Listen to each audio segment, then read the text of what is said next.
අයිබෝවන් මෙන්න මේ නෝන වඳුරනවාද කියලා බලන්නකෝ. ඒකම එයා කරන කතාවත් චුට්ටක් අහන්න හොඳේ.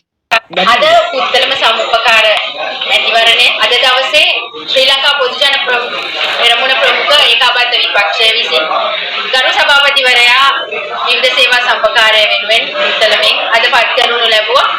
ඉතින් මම හිතනවා නැවත නැවතත් මාලිමාවට රතු එළිය දල්වමින් යනවා මුළු ලංකාවම පුත්තලම් දිස්ත්‍රික්කය ඇතුළුව අපි ආරාධනා කරනවා මේ යන අගාධයට යන යෑම ඔබ තමුන්නාසලට දෙවරක් හිතන්න කාලේ ගල්ලංගුරු බලාගාරයේ මේ ගල්ලංගුරු ටික නැවත ඇද ගන්න බැරුව බලාගාරයට මහා දැවැන්ත ප්‍රමාණයෙන් විශාල ජනතා මුදල් ප්‍රමාණයක් නැව්වලට ගෙවන්න සිද්ධ වෙලා තියෙනවා. ආණ්ඩුව ඒවා අය කරගන්නේ ජනතාව මත දැඩි බසු වර යොදවන. අපි ඒකට විරුද්ධයි. අපි පීඩිත පන්තියේ ජනතාව වෙනුවෙන් පෙනී සිටින කණ්ඩායම මතක් වුණාද? අඳුරගත්තේ නැත්තම් මේ පින්තූරේ බලන්නකෝ. මේ හිටපු රාජ්‍ය අමාත්‍ය සනත් නිශාන්ත මහත්මයා. මතක් වෙන්න කිව්වොත් එහෙම නාමල් බේබිගේ වෙඩින් එකේ ලයිට් බිල ලක්ෂ 25 ගෙව්වා මහත්මයා. අන්න එයාගේ නෝන තමයි ඔය කතා කරේ. එහෙම කියලා ඔයාලා කියනවා පීඩිත පන්තිය ගැන හිතනවලු. පීඩිත පන්තියේ පැත්තෙලු ඔයාලා. ඔයාලා පීඩිත පන්තිය ගැන දන්නේවත් නැහැ. ඔයාලා පීඩක පන්තිය ආරක්ෂා කරපු කට්ටිය. දැන් මෙයාලා පුත්තලම සමුපකාර ඡන්දයේ ඒකාබද්ධ විපක්ෂයේ විදිහට අල්ලගෙන සභාපතිවරයා පත් කරලා. ඒක ගැන තමයි මේ කියන්නේ. ඒක ජයග්‍රහණය කරපු නිසා මේ රට දැන් මාලිමාව කෙරෙහි ලොකු අප්‍රසාදයක් ගොඩනැගිලා මාලිමාව මේ රට හරියට කරගෙන යන්නේ නැහැ. ඒක නිසා එකතු වෙලා කරගෙන යන් කියලා තමයි කියන්නේ. මේ නෝනලා දන්නවා ඉතින් නේ. එයාලගේ මහත්තයලාගේ කාලේ තමයි මේ රට බංකොලොත් වෙලා මිනිස්සුන්ට යන එන්න මං නැති උනේ.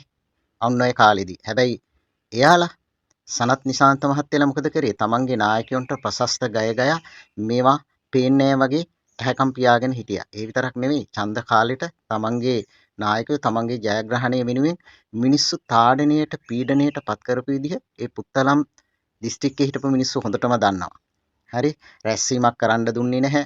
රැස්වීමක් කරන්න පුංචි ගෙදරක හරි කරොත් ගිහිල්ලා තර්ජනය කරලා ඒ හටන් ගෙවල් ගිනි තියන්න තත්ත්වයට පත් කරලා ඒ වගේ මැර දේශපාලනයක් ගෙනිච්ච කෙනෙක් තමයි. උදාහරණයක් දෙන්නම් කොන්න බලන්නකෝ.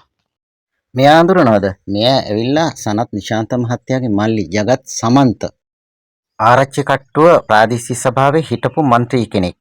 තමන්ගේ අයියාගේ බලයත් තමන්ගේ മന്ത്രിකමත් පාවිච්චි කරලා පුත්තලම් දිස්ත්‍රික්කයේ දැව ව්‍යාපාරයේ ජාවාරමක් විදිහට හොඳට කරගෙන ගිය කෙනෙක්. හොඳ පණ තියෙන නීතිය හරියටම ක්‍රියාත්මක කරන ඒ කාලේ හිටපු ධනසේන සූරසිංහ කියන ආරච්චි කට්ටුවේ ප්‍රාදේශීය ලේකම්තුමා මේකට තදින්ම විරුද්ධ වුණා. එයාලගේ නිල බලයට එයාලගේ දේශපාලන බලයට යටත් නොවි හිටපු හොඳ පණ තියෙන ප්‍රාදේශීය ලේකම් කෙනෙක්. ඔන්න බලන්න එතුමා කියන කතාව. මම වල පාරවල් අයිනේ තිබුණ ගස් කපා කිරීම එහෙම තිබිලා මම අත්අඩංගුවට ගැනීම සහ නැත්නම් ඒ පිළිබඳව දේව සංස්ථාවට යොමු කිරීම එහෙම කරගෙන ආවා. ඔය අතරේ තමයි ඊළඟට ඔය මංගදෙනිය වවුරත් සිටියේ තිබුණ නොයෙකුත් ගස් වර්ගයක තිබුණේව කපලා තියෙනවා. ගබඩා කරලා තිබුණා ඉරාපු දේව. අලාද පොලිසියට ගිහිල්ලා පැමිණිල්ලක් කරලා දේව අත්අඩංගුවට ගැනීමට ගියා ජයතිලකාරාම විහාරස්ථානය. ටික වෙලාවකින් ප්‍රාදේශීය සභාවේ ඒවකට සභාපති ජගත් සමන්ත කියන අයයි තවත් හිටපු ප්‍රාදේශීය මන්ත්‍රීවරුන් තව 4-5 දෙනෙකුයි ඇවිල්ලා මේ දේව අත්අඩංගුවට ගැනීමට බාධා ඇති කරා. ආවා පළවෙනි විත්තිකරු සනත් නිශාන්ත. ඇවිල්ලා සවන් දීමක් කරනවා මගේ වම් පැත්ත කම්මුලට එයාගේ දකුණු වලින් පාරක් ගැහුවා. ඔන්න ඔහොමයි සනත් නිශාන්ත ජගත් සමන්ත මහත්තයලාගේ කෙරුවාව. අන්න එහෙම අයගේ අය තමයි දැන් ආපහු රට හදන්න බලය ඉල්ලන්නේ. ඒ විතරක්ම නෙමෙයි. ඒ ආණ්ඩුවේ කෙරුවාව මතකද?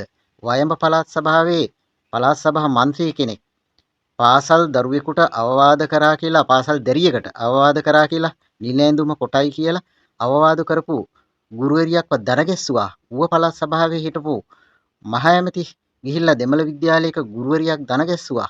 අන්න එහෙමයි රාජ්‍ය සේවකයන්ට සැලකුවේ යාලා. තව කොච්චර දේවල් තියනවද නේ අපේ රටේ අයට අමතක නැහැ. අන්න එහෙම කරපු හැම සට්ටම්බියෙක්ම යාලගේ රාජපක්ෂලා ආරක්ෂා කරා. එහෙම අයට ආය බලය දෙන්න අපි හරක් වෙන්න ඉපේ නේ.